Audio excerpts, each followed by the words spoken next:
Welcome Nikesh vibes च्यानलमा तपाईँहरूलाई स्वागत छ। आज चाहिँ हामी वीरपुर जाँदैछौँ। अब चाहिँ हामी प्रपरली घर सिफ्ट गर्दैछौँ। यहाँ म त पहिले आइसकेको थिएँ लागि ट्र्याक्टर लिएर आज गएर सबै सामानहरू लिएर आउने हो।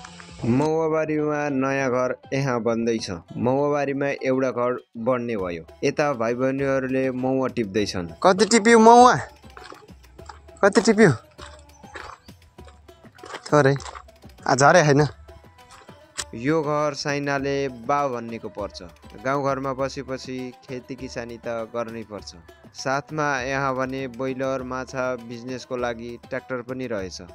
बार सबै हुनुहुन्छ सबैसित।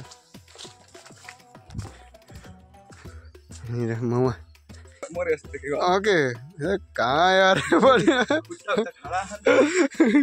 अर्काको खुट्टा रहेछ मेरो त्यसका नि रहन्छन्। हामी चाहिँ जान लाग्यो यहाँबाट। यही ट्र्याक्टर लिएर जान्छौँ भाइ र म सामान लिन वीरपुर। ट्र्याक्टर स्टार्ट गरेर रवाना हुन्छौँ मौवाबारीबाट।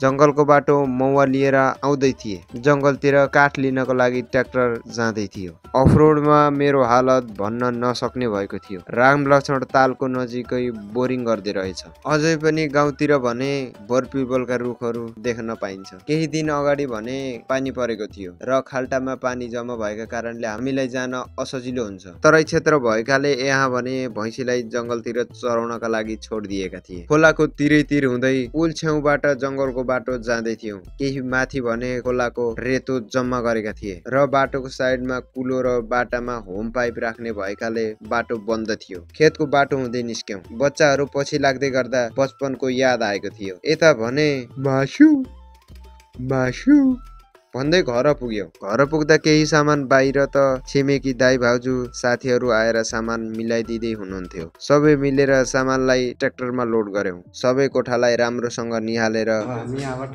मौवाबारी ट्र्याक्टर चाहिँ यता लोड भइसक्यो। उहाँ हाम्रो ड्राइभर मम्मी बस्नुहोस् है भन्दै बाई बाई गर्दै फेरि टाइम मिलेको बेलामा आउला भन्दै बाचा गर्दै त्यहाँबाट बिदाई भयौँ। सामान भरि ट्रालीमा थियो। मम्मी साइडमा बस्नु भएको थियो। हाम्रो साथसाथै अरू पनि बसे सरेको जस्तो देखिन्थ्यो। अफरोडको बाटोमा सामान खस्छ कि भनेर म ट्रालीमा बस्छु। अहिले बस्यो चाहिँ पछाडि भने मलाई झाँकेर बस्न नसक्ने भएको थिए, तर पनि बाध्यता थियो। सामान अनि वनलाई निहाल्दै मौवाबारी पुग्यौं र ट्र्याक्टरलाई घरको अगाडि लगाएर सामान खाली गर्यौं। सामान भरि लथालिङ्गा छन्। अब बनाउने हो, सामान थपार्ने हो। ब्लग चाहिँ कस्तो लाग्यो कमेन्ट गरिदिनु होला। जस्तो लाग्यो त्यस्तै सब सामान आयो। प्रपरली हामी आइयो। घर सकुशल भन्दा पनि अलिकति खुट्टामा दाब्यो दुख्यो।